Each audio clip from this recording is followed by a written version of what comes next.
Okay, so back on LANs again. So now we're going to talk about what's called LAN switching.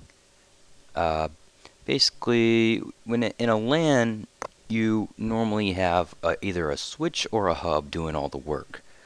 Okay, now there are older technologies like the token ring or the bus topologies, but these days we use what's called a star topology. Okay, and that's where like alright, you've got your switch here. I'm not drawing these like the Cisco version, but anyway, or the standard version, which is actually like that's what a switch would look like on a network map. But basically, you've got your switch, and then you've got a couple of computers hanging off of it, right? Okay, okay, and this is a star topology, and this is what we use now. Okay, and I'm not really going to get into the different topologies because it's kind of pointless. Okay, this is used almost entirely now. This is the sole method of switching or LAN switching. Okay, and or not method, but topology.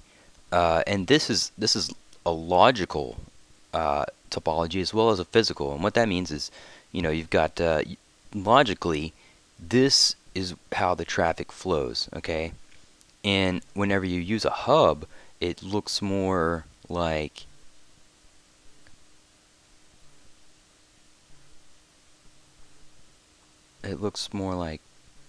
this. Okay, they're all connected on the same wire. You see how that works? So whenever this guy sends, they both get it. That's how a hub works. But when this guy sends to this guy, he gets it. These other guys don't get it. So this is called switching. This is just, I don't know, repeating, I guess. But uh, so how does this work? Okay, we talked a little bit about this, about the MAC address tables and stuff like that, but I'll go a little bit more into detail, and we'll use some actual MAC address. That's not very good. Let's try that again. Yeah, we're gonna draw a big one. All right. So on this side you've got your MAC address, and on this side you've got your port. Okay. Now each person here, each computer or device or anything that's used on any kind of network in the entire world has a unique MAC address. Okay, that's your layer 2 MAC address. Okay, so let's say you've got a.abcd dot abcd.abcd.abcd. All right. So what are there? 12? Yeah, 12. 12 total characters, and they range in hexadecimal. So it goes A, B, C, D, E, F, and then 0 actually to 9. Okay, and it counts this way. So from that's a 0. From A, B, C, D, E, F, 0, 1, 2, 3, 4, 5, 6, 7, 8, 9. Okay, that's how it counts instead of from 1 to 10. All right, the hexadecimal counts like this. Okay, and these MAC addresses are in hexadecimal. So this guy has a MAC address. I'm just going to make these up. So A, B, C, D. This guy has a MAC address of A, B, C, D. Okay, well, he's on port number 1.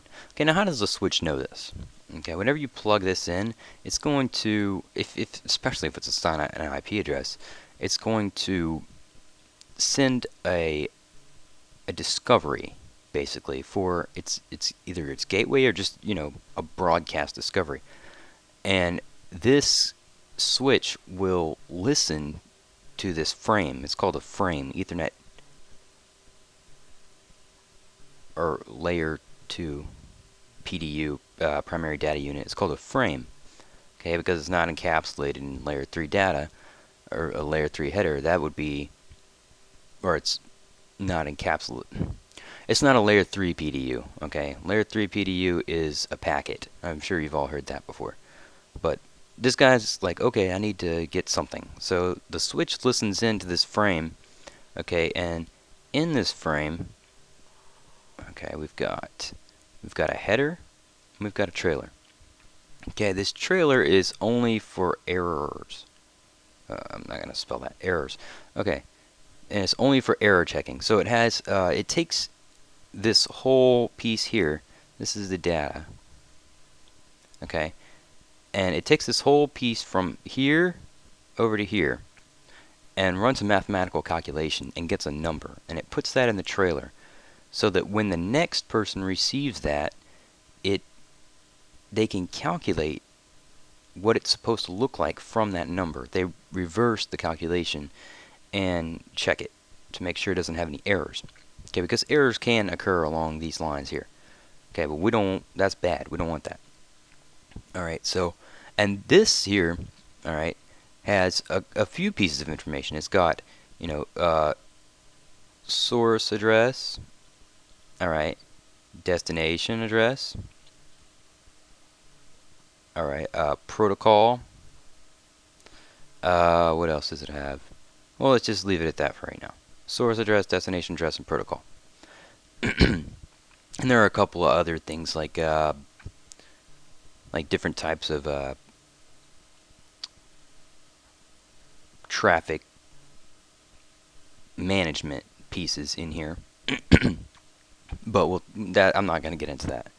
So, alright, so this guy's ABCD. This guy is B. Let's just say B, C,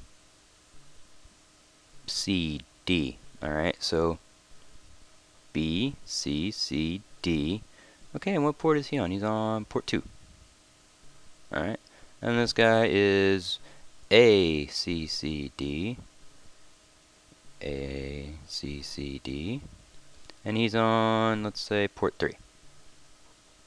Alright, and this guy is B, E, E, F. That's funny, huh? B, E, E, F. And he's on port 4. Okay, so this guy is like, hey, I want to send to beef. Alright, and the switch goes, well, okay, I got that frame from you. Now let's see. Okay, he's on port 4. He's over here. So I'm going to send that traffic over to him. Okay, and that's called unicast. Okay, transmission. And unicast. Okay, that's called unicast transmission. Now, there is a broadcast for layer 2. Okay, we've all heard about broadcasting, but what is that really? Okay, let's see. I believe it's F, F, F, F. Okay, and that's, well, that's not entirely true, but for this purpose it is. Okay, so when this guy says, I want to send a broadcast, I'm going to use this as the destination address, right? Not the source address. He's going to use it as destination address. He's going to use his own as the source address. Okay, so the switch is listening to the source addresses, putting them in order, right? Well, it's already got this in that MAC address table. Okay, so this guy says, all right, I'm going to send to the broadcast address, and the switch receives the frame and looks at the destination address, and it says, oh, well, that's everybody. So I'm going to send it to everybody. Okay, and then they open up the frame and then the packet and whatever, and decide if it's important to them or not. Okay, and so that's a broadcast. Everybody within this domain gets it. Excuse me. So what else is there? Okay, there's a broadcast. Okay, and then there's a flood. Okay, now let's say that this guy, he got plugged in, okay, but didn't send any traffic for some reason. Okay, so BCCD. Okay, so he's not in the MAC address table. He's not there. Okay, we don't know about him yet. Okay, this switch doesn't know. Now this guy, he sends a unicast packet to BCCD. And the switch looks and it says, whoa, wait a second. I don't have that in here. So what am I going to do? Alright, I'm going to send it out of all active ports to decide, or to try to see who has that. That's called a flood. Alright, it floods it out of every active port. Okay, so everybody's going to receive this, but you know, not everybody's going to pay attention to it. They may just drop the packet or the frame whenever it gets there. And so this guy, you know, he sends that to there. Okay, he sends it to the switch. The switch, I don't know, so he floods it. Okay, and this guy gets it. He's like, oh wait, that's me. Okay, well I'm gonna send that back to this guy over here. Okay, that's me. Okay, now it's still a unicast packet. Okay, but it's getting sent out of all ports. So whatever your traffic starts out as, whether it's unicast, multicast, broadcast, well, not broadcast, but unicast, multicast, it's going, the switch, if it doesn't know where it's at, it's going to flood all to everyone. It's going to send that pack, or that frame to everyone. So this guy's going to go, oh well, that's me, so I'm going to send back to this guy. And then the switch picks up on it. Oh, hey, there you are. BCCD port 2. Gotcha. Alright, so now he knows where that's at. And that's basic LAN switching right there. We're going to discover that this flood is not always such a good thing. We're going to talk about that in the next video, because it can do some real damage on your network. But I'll show you that in the next video.